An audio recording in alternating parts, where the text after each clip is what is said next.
Army আজ তারা কই, যারা বলতো বিটিএস হারাম, বিটিএস খ্রিস্টান, বিটিএস নাস্তিক ইত্যাদি।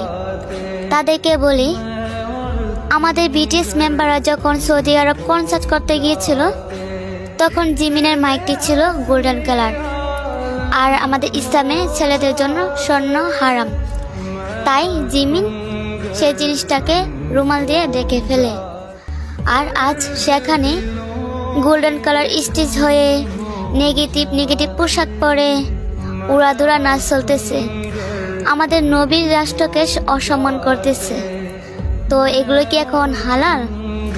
আজ আমি সত্যিই বলতেছি, আমি একজন বিটিএস আর্মি হয়ে গর্ববোধ করতেছি, কারণ তারা অন্য ধর্মের হয়েও আমাদের ধর্মকে সম্মান করে, আর আমরা নিজে মুসলিম ধর্ম